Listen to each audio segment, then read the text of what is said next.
पुष्पक विमान, यह नाम सुनते ही सबके मन में रावण के बड़े से विमान की याद आ जाती है, जिसमें रावण माता सीता को किडनैप कर अपने साथ लंका ले गया था। यह ऐसा विमान था जो आज के फाइटर प्लेन या एयरप्लेन से ज़्यादा पावरफुल है। एग्जैक्टली, अब बना तो वैसे ही त्रेता युग में था। अगर आज के प्लेन से कंपैरिजन किया जाए तो वो बहुत ही आगे था, यानी काफ़ी एडवांस। तो क्या वो पुष्पक विमान रावण के मरने के बाद मिट गया? क्या वो आज भी मौजूद है? अगर आज भी मौजूद है तो वो कहाँ पर है? क्या उसे किसी इंसान ने देखा है? ऐसे में आज हम आपके इन सभी सवालों से पर्दा उठाएंगे। लेकिन हाँ, पुष्पक विमान के बारे में आपको जानने से पहले आपको थोड़ा सा पहले यानी कि हिस्ट्री में जाना होगा।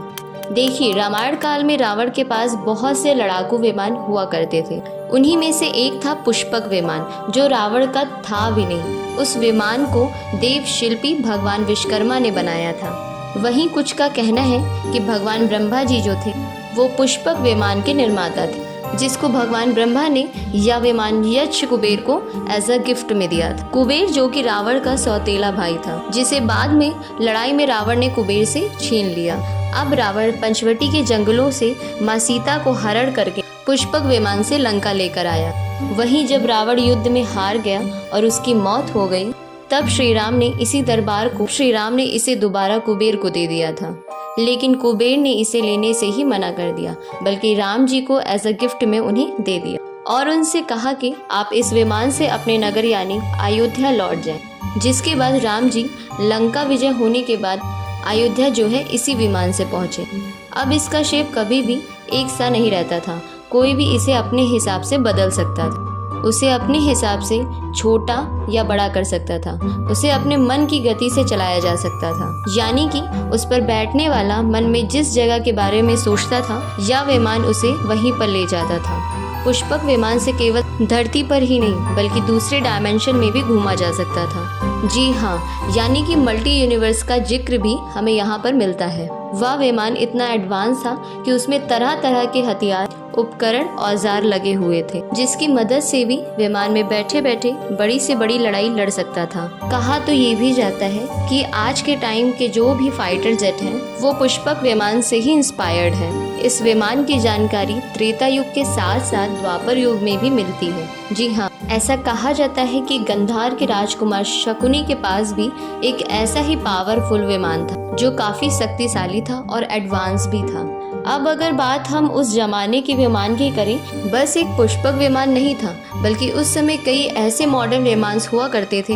अब श्रीलंका में कई सारे रिसर्चर हुए थे जो रामायण काल की जुड़ी हुई कई चीजों पर रिसर्च करते हैं, जिन्होंने रावण की डेड बॉडी का भी पता लगाया था, जिन्होंने अशोक वाटिका का भी पता लगाया था, और तो और जिन्होंने रावण के महल का भी पता लगाया था। उन्हीं लोगों ने रावण के एयरपोर्ट्स का भी पता लगाया, जिसमें से पता चलता है कि लंकापति के पास हजारों एयरक्राफ्ट और 4 एयरपोर्ट्स भी थे। लेकिन हाँ, उसमें से सबसे ज़्यादा एडवांस पुष्पक विमान ही था। सही सुना आपने। लेकिन अयोध्या से वापस आने के बाद पुष्पक विमान का जिक्र हमें कहीं नहीं मिलता है। हाँ, लेकिन इसको लेकर कई कहानियाँ ज़रूर हमें बताई जाती हैं, जैसे कि पुष्पक विमान को राम जी ने ब्रह्मा जी को वापस दे दिया। वहीं बहुत से लोग यह कहते हैं कि यह विमान हमेशा से अयोध्या में ही रहा है, लेकिन समय आगे बढ़ा तो इसकी जगह भी आगे बढ़ी। खैर, ये तो हो गई पुष्पक विमान की हिस्ट्री।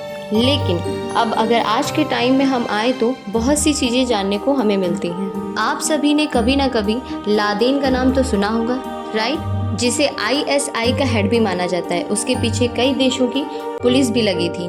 उसे ढूंढना बहुत मुश्किल हो गया था। उसे ढूंढते ढूंढते 10 साल बीत चुके थे, जिसके बाद अमेरिका ने अपनी सेना की एक टुकड़ी उसके पीछे अफगानिस्तान के जंगल और रेगिस्तान में भेजी थी। उनका तो काम यही था कि वह कैसे भी करके लादेन का पता लगाएं, लेकिन लादेन तो उन्हें मिलता नहीं। पर अफगानिस्तान के एक ऐसे एरिया में एक ऐसा विमान उन्हें मिलता है जिसे देखकर वह चौंक जाते हैं। तो उनके पैरों तले जमीन ही खिसक गई हो।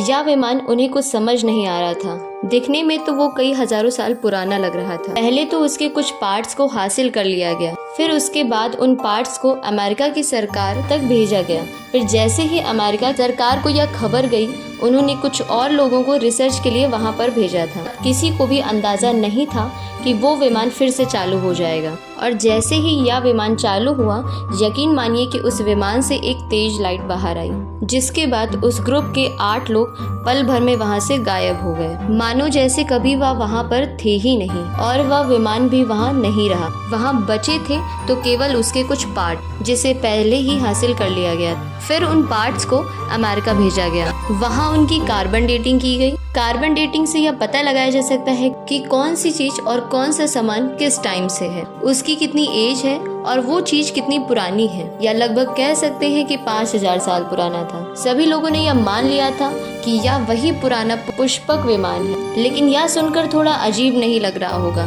कि पुष्पक विमान तो त्रेता युग में हुआ करता था, जिसे गुजरे कई हजारों साल हो चुके हैं, और इस विमान की उम्र तकरीबन 5000 साल पहले बताई जा रही। तो फिर भाई ये कौन सा विमान था?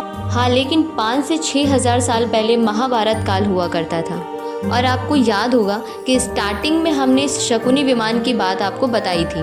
शकुनी कंधार राज का राजा हुआ करता था, जो आज के टाइम में अफगानिस्तान है, जिसे कंधार के नाम से भी जाना जाता है। वहाँ पर भी महाभारत काल से जुड़ी हुई कई चीजें मिल चुकी हैं, तो यह विमान भी तो उसी काल से जुड़ा हुआ हो सकता है। तो अब जब शकुनी का साम्राज्य वहाँ था, तो जाहिर सी बात है कि उसका विमान भी तो वही हो सकता है। तो जाहिर सी बात है कि बहुत एडवांस भी था। अब वो वहाँ पर ऐसे ही तो खड़ा नहीं हो सकता था। दरअसल वो एक टाइम लूप में, जिसकी वजह से वो आज तक बिल्कुल सेफ है, और जो कोई भी इसके साथ छेड़छाड़ करने की कोशिश करता भी है, वो इसी टाइम लूप में घूमने लगता है। या फिर यह भी कह सकते हैं कि उसके साथ छेड़खानी करने वाले भी इसी टाइम लूप में फंस कर रह जाते हैं।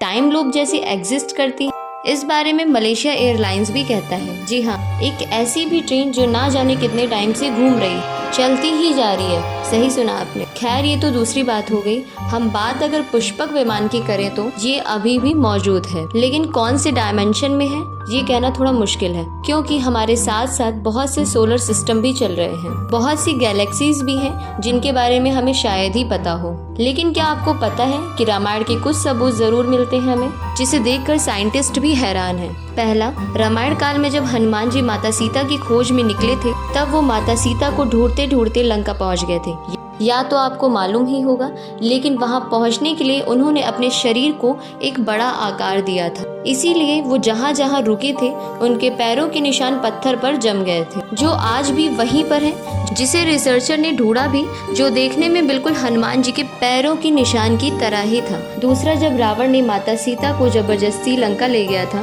तब राम जी ने अपनी पत्नी को ढूंढने निकले थे। उसी समय उनकी भेंट हनुमान जी से भी हुई थी। भगवान जी से मिलने से पहले हनुमान जी यहीं पर हर दिन उनका इंतजार करते थे, जिसे आज हम हनुमानगढ़ी के नाम से जानते हैं। इतना ही नहीं, यहाँ पर हनुमान जी का एक मंदिर भी बना हुआ है। तीसरा, जब रावण माता सिया को लंका से लेकर गया था, तब वह अशोक वाटिका से पहले उन्हें एक गुफा में लेकर गया था। आज भी वह गुफा वहीं पर मौजूद है, जो कि दिखने में एक सांप जैसी है। अगर कोई उस गुफा में जाएगा तो उसे यकीन हो जाएगा कि रामायण काल की कथा बस कथा ही नहीं, बल्कि सच की घटना पर आधारित है। चौथा, जब राम जी को माता सीता का पता चलता है कि वह कहाँ पर है, तो वह हनुमान जी को बाकी लोगों के साथ लंका के रास्ते निकलने का आदेश देते, लेकिन वहाँ पर मौजूद बड़े से समुद्र को देखकर सब वहीं पर रुक जाते। उसके बाद राम जी की सेना ने चट्टानी पत्थरों पर राम जी का नाम लिखा। अब उसे पानी में फेंकने लगे।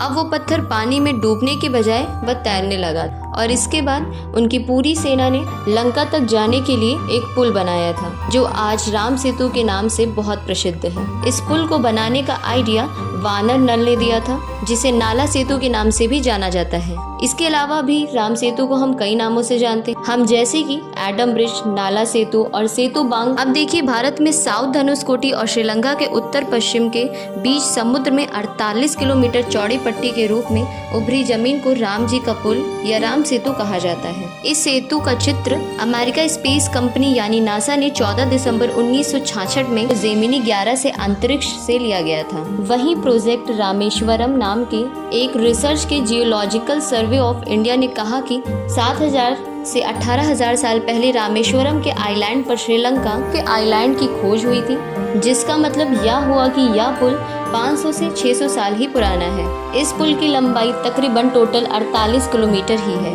पांचवा, जिन पत्थरों से यह पुल बना था वह पत्थर आज भी तैरते हुए रामेश्वरम में आपको मिलेंगे। उन पत्थरों पर आज भी रिसर्च चल ही रही है, जिससे यह जरूर पता चलेगा कि रामायण काल के पत्थर 6वां रामायण में जब लक्ष्मण जी मूर्छित हो गए थे और उनके लिए हनुमान जी संजीवनी बूटी लेने के लिए हिमालय पर गए थे, जहां उन्हें कई सारी जड़ी बूटियां दिख रही थी, जिसकी वजह से वह पूरा का पूरा पहाड़ ही उठा कर ले आए थे। वह पहाड़ जिसे हनुमान जी लंका से लेकर गए थे, यह वही विशाल पहाड़ था जो आज द्रोणागिरी पर्वत के नाम से मशहूर है।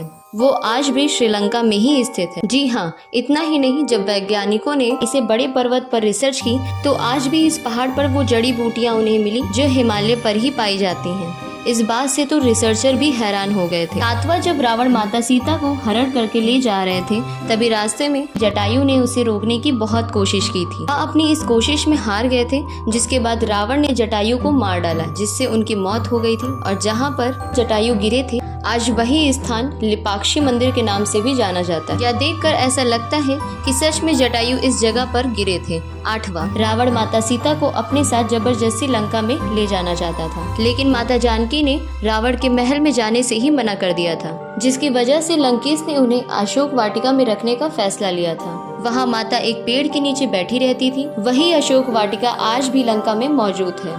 तो आपने जाना कि रावण का पुष्पक विमान कहाँ पर मौजूद। और अगर आपको ये वीडियो अच्छा लगा हो तो चैनल को लाइक और चैनल को सब्सक्राइब जरूर कर दें।